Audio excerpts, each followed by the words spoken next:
So guys, I just did a video, but I'm gonna go ahead and just show you a little bit more about what I'm gonna do this weekend, fishing wise, as in basically the first prep video, to show you guys, what I'm gonna be doing and how I'm gonna do it at Lake Frederick, Friday through Sunday. I'm hoping I'm able to do it all 3 days.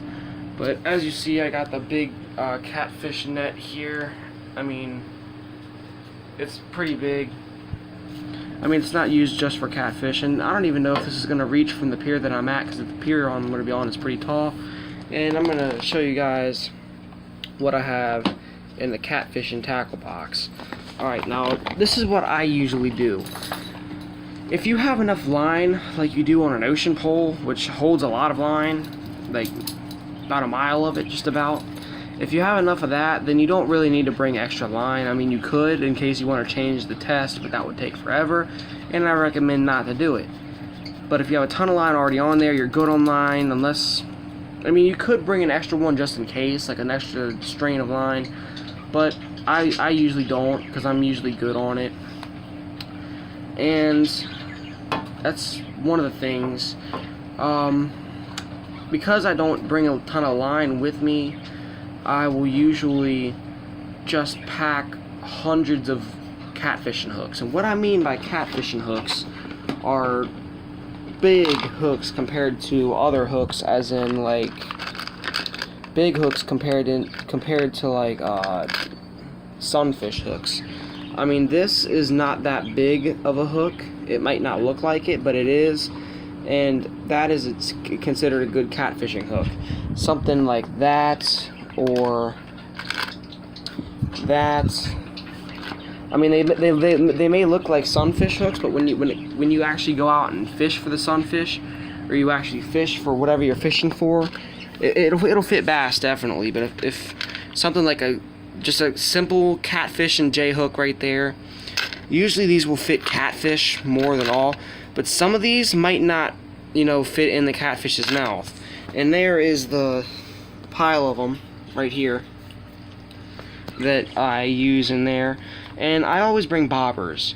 And for some reason, catfishing, you usually don't use bobbers. But at nighttime, catfish do feed from the middle of the water. Say this is high water. They eat from here and down to the bottom. They're usually bottom feeders, but at night they feed at the middle. So you might want to carry a bobber like this. You can see this. I mean, you can see this decent at night. I mean, it's not anything like a light up bobber, which is usually better, but this you can definitely see at night. Even a red and white one during the day might work. I mean, it just depends on where you're at too, and how deep the water is, and how the water is. And I always carry some I mean, this is like an ocean kind of snap swivel. You always want to bring some snap swivels, or just some empty snap swivels like this. Not even it's more like a swivel instead of a snap swivel, just because it doesn't have the snap at the end. And then I bring tons of weights. If you get your thing snagged a lot and you don't get it out, weights can go by fast, but it depends. But you always want to have a huge amount of weights and hooks. Weights and hooks, definitely. And even keep extras of extras. I have an extra bobber in there because I couldn't fit it anywhere else. And I have a pile of extra hooks up here. I got some treble hooks, a ton of hooks in there that I'm able to use. And I even brought extra things, like a little rubber crayfish that I can use. And I even brought an extra lure, just in case if catfishing is not going to be on the menu that night, because sometimes catfish just don't bite. I mean, it just depends on the day and the time, and it just depends. And right now I'm trying to get situated over here at the bottom of my tackle box. And I brought an extra little lure too, a little worm lure for bass. I mean, it's really not much. I mean, there's a razor down here to cut the line if you need to. I mean, it's just small things, just about. Little empty little thing. I mean, there's not much down here at the bottom, as you can see.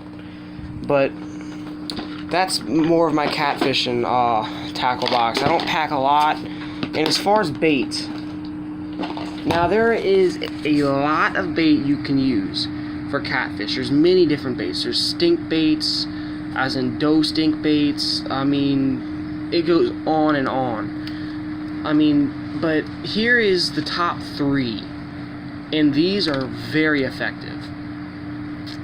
That's chicken livers is probably number 1. Blood, they go for any type of blood. They get any scent of blood from anything. They will go hunting after it. During the day, not as much, because as I said, they don't move around much during the day. If they do, then it must be a really good, strong sense and a good smell. Usually it's at night where they come to you. But you gotta hunt for them during the day, as I said. You gotta find where they are, and you gotta cast out where you think they are, or some spot where they could be. You know?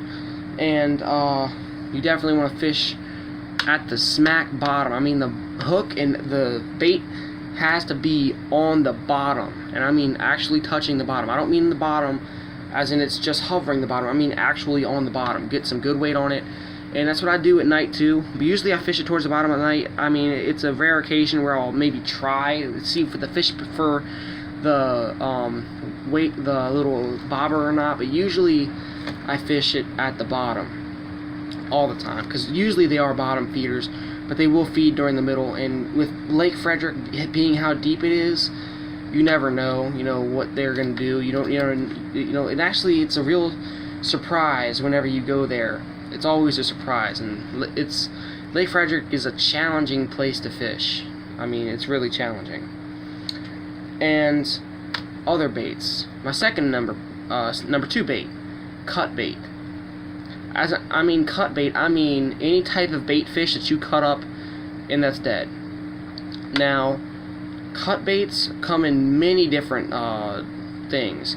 You got bluegill, you got bass. I mean, you use some bass. Bass isn't really that effective, but it's usually bluegill, any kind of sunfish, creek chub.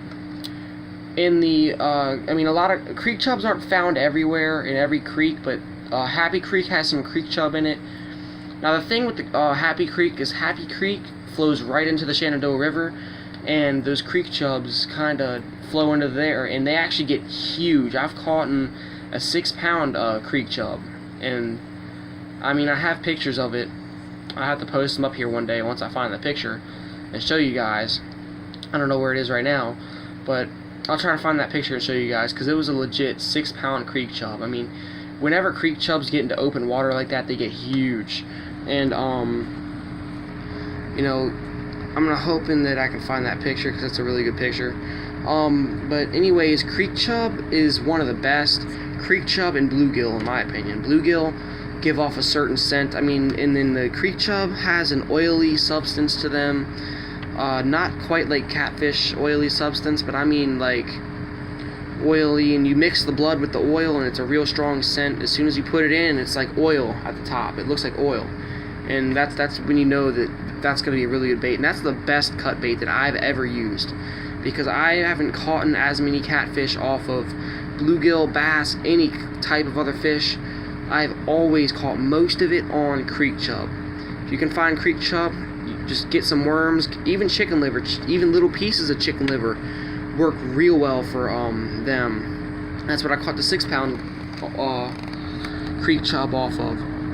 And just use a small hook. Doesn't have to be teeny tiny, but maybe about that, something that'll fit in most of their mouths. Catch yourself about 5 or 6 of them, cut them up, gut them, and toss them on a hook and toss them out there with some weight. And it works real well, especially when you fish it at the bottom. Bottom is where it's at for the creek chub. And the number 3 is live bait. That means, well, I guess worms are put in there as live bait. And I've caught some pretty good, decent-sized night crawlers, or not night crawlers, decent-sized catfish off of night crawlers. I've caught more smaller ones on night crawlers, and that's what usually night crawlers catch, is more smaller ones. Smaller ones do taste better in my opinion, but you know, catfish is catfish. It still tastes well. And then live bait, as in live fish that you catch out there. You just catch, you know, bluegill or creek chub or whatever you want to use, or you know, the Lake Frederick has a bait shop where they have tons of different minnows and different other fish you can choose from to you know, fish for your catfish or pike. You just, you know, I hook them through the spine. I prefer hooking them through the spine, and you know, it's like a wounded fish, and they'll go after it, you know, and they'll eat the wounded fish like that, and it'll work. I mean, most of my catches has been either off of cut bait or chicken liver. I mean, live bait is effective and it does work, and live bait especially works good for flatheads, mudcats, any type of catfish like that. More scent baits are for channel cat and blue cat, and white cat usually go for either. I mean, any of it, because white catfish, they don't play around. When it comes to bait, they'll go for any of it. But that's just basically the rundown of what's going to go on. Now I noticed that Lake Frederick is giant. I mean, it is a huge lake. And there's a pier, so that pier has a little arm. I mean, there's huge arms. There's like 3 or 4 huge arms out there. I mean, there's a trail all across the that takes you all across the lake, but that would take forever to walk. So looks like I'm going to either be fishing in the open or fishing from the pier. The pier during the